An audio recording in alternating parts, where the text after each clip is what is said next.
Görürəm ki, biraz ağır sinəzəndi. Qoy nohəni dəyişim ki, hamı gözəl sinə vursun.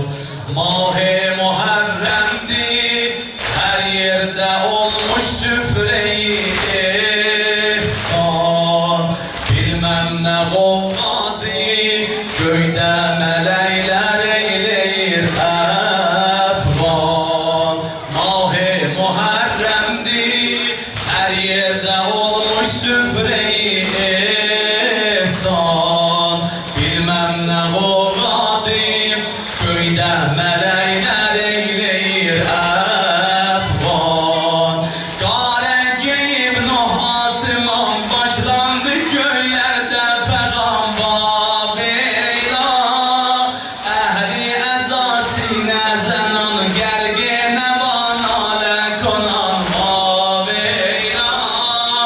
Eylir gələn şərhi bəyan, nə zülmüdür kufiyan babeyla.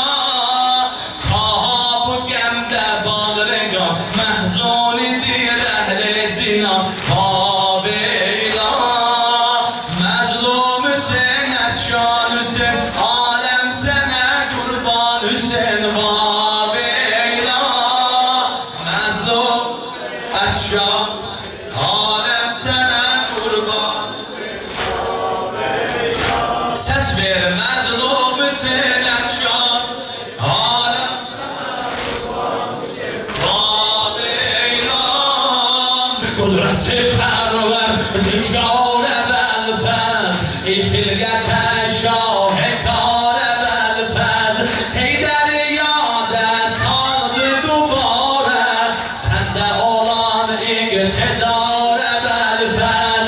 Şiri xudanın, şiri dil oğlu, Heydərin oğlu, Heydər əvəl. Əlbi qaldır, Heydərin oğlu, Heydər əvəl. Deyən, Heydərin oğlu, Heydər əvəl.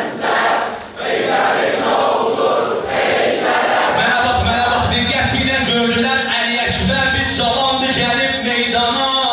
Hamı diqqət ilə baxır, rəcəz deyir, ilahi bu kimdir, belə peyğəmbərə bənzir. Cavanların diqqəti mənə olsun.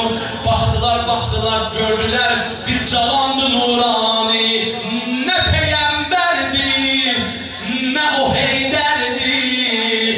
Nə peyğəmbərdir, nə o Heydərdir. O fəqət bilir, Əli Əkbərdir. O fəqət bilir,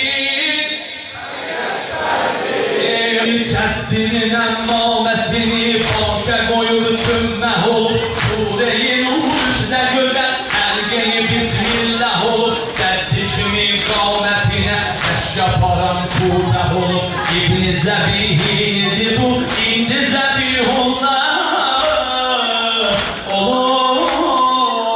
Nə peyğəmbərdir, nə o Heydərdir. Nə peyğəmbərdir, nə o Heydərdir. O fəqət bilir, o fəqət bilir. İndi mənə baxır 30.000 qoşuna, deyir məni tanıyın, bilirsiniz mən kiməm. Mənəm ol şiiri ki, nərəm səfi meydanı yıxar. Zərbə dəstin dağıdıb aləmi imkanı yıxar. İki ənguş dilə xeybər qoparıb gəlsi babam. Görüm necə əhsən deyəcəksən Əli Əkbərə bu gecə. Əlbi saxla, sözü çatdırım inşallah, amma ucadan əhsən deyən Əli Əkbərə. Mənəm ol şiiri ki, nərəm səfi meydanı yıxar. Zərbə dəstin dağıdıb